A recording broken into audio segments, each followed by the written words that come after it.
Hi, I am Anand, a professional psychologist and a therapist. In this video, I will cover rumination and how to manage rumination related to anxiety and depression. Rumination is one of the similarities between anxiety and depression. Ruminating is simply repetitively going over a thought or a problem without completion. When people are depressed, the themes of rumination are typically about being inadequate or worthless. The repetition and the feelings of inadequacy raise anxiety, and anxiety interferes with solving the problem. Then depression deepens. Brain function plays a role in rumination in several ways, but one significant aspect of brain function relates to memory. People remember things that are related to each other in neural networks. And when people enter a "who is me" network, the brain lights up the connections to other times they felt that way. Ruminating is worsened by another difficulty of the depressed and anxious brain: inability to flexibly generate solutions. Brain chemistry makes it hard to switch to another perspective to find the way out of the problem. So, rumination intensifies. Both anxiety and depression are then reinforced. Rumination can be switched off by two good methods. Number one, get out of the negative neural networks, and number two, tackle one problem at a time with plan.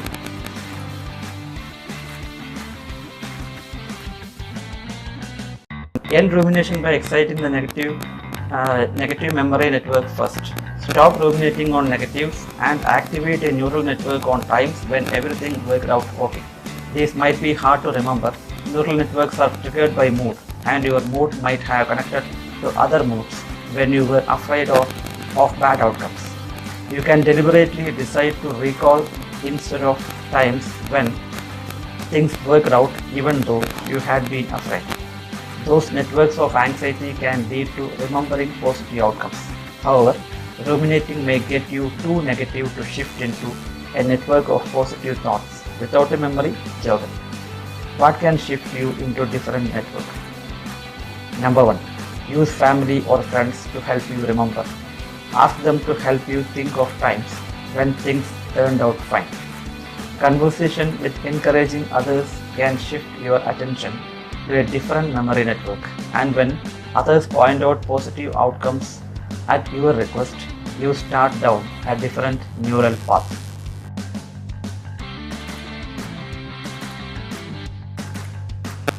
Second is, interfering with rumination may be helped with a memory jogger for times you were feeling good by going over pictures of happy memories. As you look them over, try to recall not just what you were thinking then, but what your body felt like. You might be surprised that joy and happiness are physical sensations. To get in touch with a body memory, scan your senses. What you see, taste, touch, smell, hear.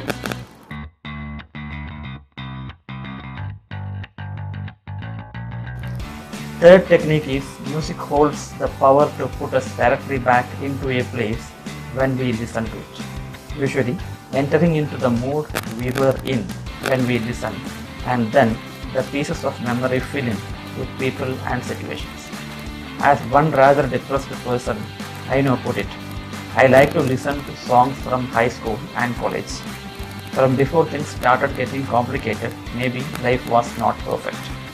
But the music makes me feel good when I hear it. Is there a time frame or type of music that puts your memory back into a good place?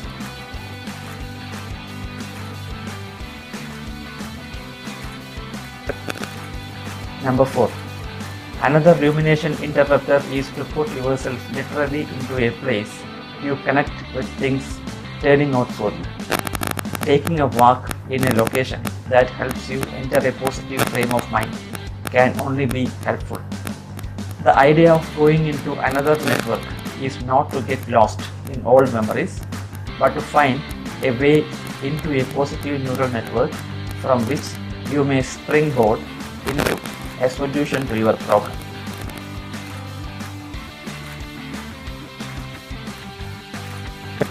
Separate the problems and make plans. Rumination might prevent you from solving the problem or from moving on if you do not have a solution at that moment. Try to unhook problems from each other to see if you have an actual problem you can solve or just worry to eliminate. One example of this is a man who was decidedly depressed and anxious about his work life that was fraught with debt, angry colleagues, and overwhelming reports for expenses and hours put in. He actually knew what to do about the debt, but rather than saying to himself, "I know what I will do," and setting that problem aside, he tangled it up with a different problem. "I know what to do about the debt, but everyone will find ways to tell me they are angry about it." Now, he was ruminating on what to say to make them be less angry. Then he thought, "I wish I could walk away from them. If I can get caught up with my expenses and reports, I could consider looking for another job." And he began ruminating about whether he could find a different job. The debt problem had nothing to do with how he wanted everyone happy, and neither affected finding the time to do his paperwork, and none connected to how hard it is to find new work. But he connected unrelated problems and now could not let go of any of them. If this kind of rumination sounds like the way you go from one problem to another, number 1, make a list of problems on your mind and put them in columns side by side so you can see if there are any connected parts. Number 2, identify. Can you make a plan for the first one? If so, write it down with action steps. Number 3, do the same thing for each problem. Number 4, look across the columns. Are any action steps connected to each other? If so, which step comes first? That is where you will direct your first effort.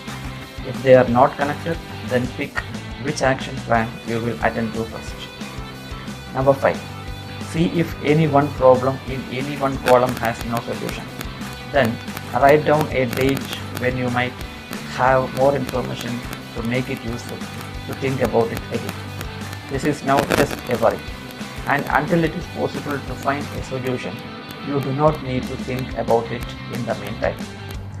Number 6, when any of these problems comes up, say to yourself, "Stop, I have a plan," refusing yourself the permission to rethink.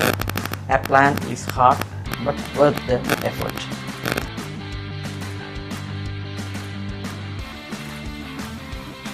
The better you get at interrupting rumination, the lighter your depression will become. It is possible to stop brain patterns that contribute to anxiety and depression by stopping rumination. It gets easier the more you practice, so stick with it and you will find soon be able to do it automatically. Thanks for watching this video. For more such videos and therapeutic tips, please like and subscribe this channel. Thank you.